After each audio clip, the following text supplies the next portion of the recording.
I seriously think I've heard it a million times. Mark, I don't know where to start. I'm not really doing anything. I'm not real sure. And I've heard that so many times. And it really has prompted me to really try to understand why we don't take action when we know we should. And in this video, I'm going to talk about how you can get over inaction, 7 exact ways to break through that inaction and move into action mode. So stick around. All right, my name is Mark Harbert here, and welcome to this video. And if you are here for the first time, make sure that you hit that subscribe button and hit the notification bell because I put out videos on a regular basis, and I want to make sure that you get access to them.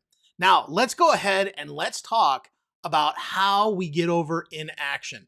All right, now this has happened so many times, okay? I've seen this with so many of my students over the years where they kind of know what they're supposed to do, but they see the overall picture so big and they see the overall, amount of work that needs to be done, and they have this overwhelming feeling that they just don't know where to start.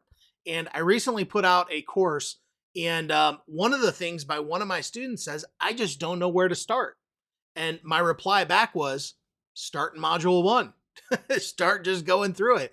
And sometimes we just get wrapped up in, we're looking at the whole thing, the whole big picture. And because we're doing that, we tend to over focus on the things that we really shouldn't be focusing on.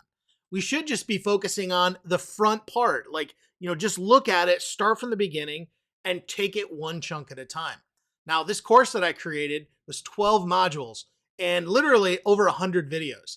And for me, when I put that together, when I put that entire module, that entire course together, I knew this was going to be a ton of work. So one of the things that I did is I just made the decision that I was going to work on one module at a time, one video at a time. And that's exactly what I did. I put all my focus on the one video that I had to do, even though there might have been 10 in that module. I said, I'm going to do this one video, put everything I got into that one video. And then when I'm done with that, I'll put it up there and then move on to the second. And that's what I did. And I did that through all 12 modules, over 100 videos. The entire course had over 155 videos in total. And that's what I did. It was one video at a time. And it was so much easier to look at it that way. And before I knew it, I was done. I had completed the whole thing. So a lot of times we get into this idea of, I don't know where to start. I don't know what to do. And you just kind of freeze. So what I want to do is I want to give you 7 ways that you can overcome inaction. And these are not hard to do. They're actually very easy to do. And they're something that everybody can do. And I fully believe that if you just take these to heart, you'll get much better results. All right, so let's talk about the first one. The first one is to set achievable goals. Now, I know it's very, very popular in our industry for people to say, set huge goals. As a matter of fact, set them so big that you really have to stretch to reach them. And while I do agree with that, you should set big goals. The problem is that to have a big goal, you usually have to create and attain a whole bunch of small goals leading up to that big goal. So while I'm not discouraging you from setting big goals, you also need to make sure that you're setting small, achievable goals that lead you to the overall big goal. Because if you don't, what's going to happen is you're going to constantly have that, that big goal in front of you, and you're going to feel completely and totally overwhelmed. And that is not what we want. All right. So set achievable goals. The second one is to break down tasks. Now, I know for me, I am not one of those people that schedule every hour of the day. I just don't. For me, I have to, look at a to-do list or a task list. And what I do is I use a product management or a project management software called Asana. Now, if you're not familiar with Asana is basically a program which allows you to do a whole bunch of things. But I use this and I use it as more of a to-do list. And I prioritize that to-do list on a regular basis. So for me, it makes it a lot easier to break down tasks. And as they hit my head, what I do is I jot it down inside of that product management or that project management software. And every day I can look at it and then prioritize my to-do list. Okay. And that's how I work best. Now, that might not be how you work, but that's how I work. And you need to determine what works best for you. See, the DMO that's best for you is the one that you'll stick to. So keep that in mind. All right. So number 3 is to get support. Now, getting support is a huge, huge thing. Now, I have found that if you try to do this marketing thing on your own, you're probably not going to get the results that you want. So I always recommend find a coach or a mentor, somebody that you can hire that will keep you accountable. Now, obviously, coaching is not always inexpensive. It actually can cost quite a bit. I know because I invest in coaching myself on a regular basis. But what I have found is that by investing in coaching, knowing that I'm going to take action, it has really, really helped me. Now, if you're in a budget crunch and you can't, afford something like that, you want to become a part of a community that has some type of a communal aspect to it, whether it be a Facebook group or regular trainings, regular get-togethers, Q&A sessions.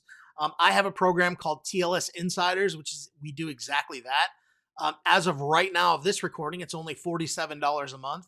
We may raise that at some point. But the point is, there are affordable ways for you to get help and mentorship if you really, really want it.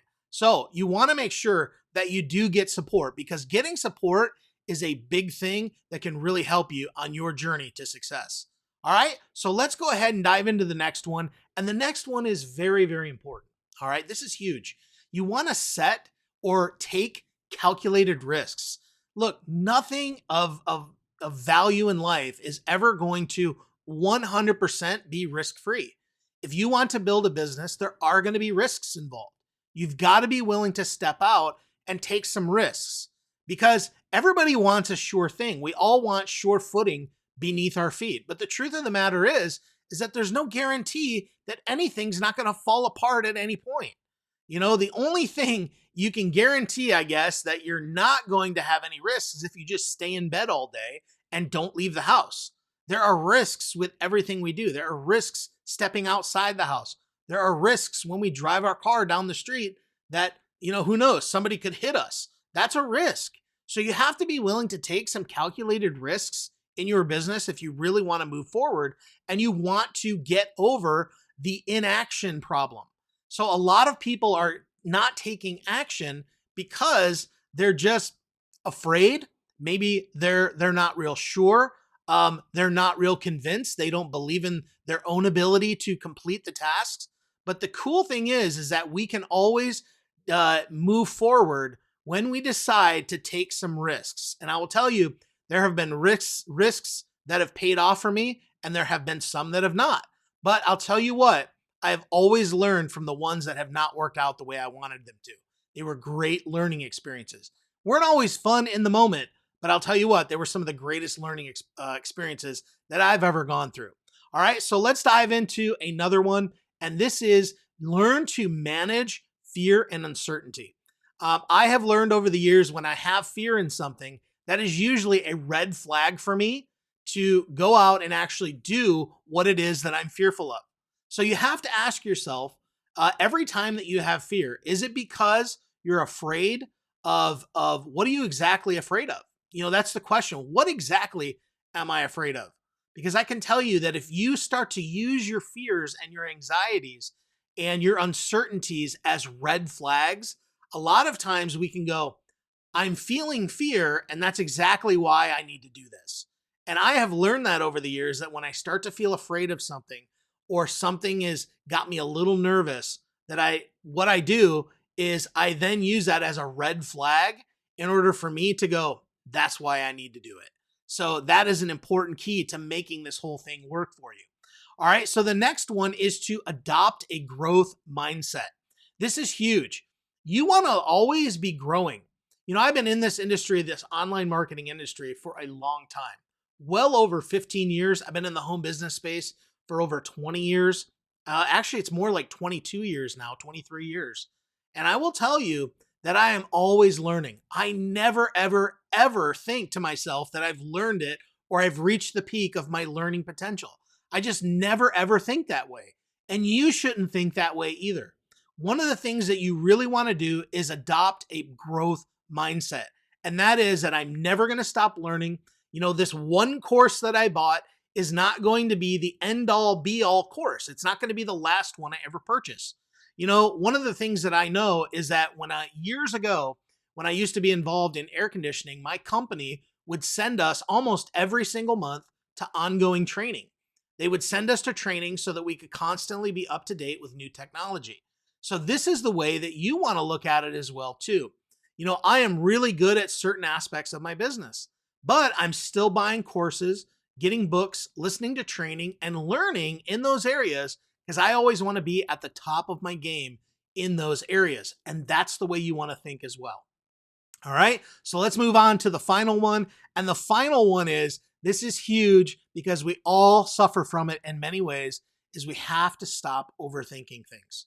Okay, the tendency is, see, overthinking is actually cover for fear.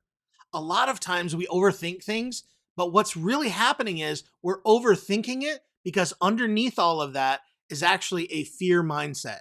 We're afraid of what might happen.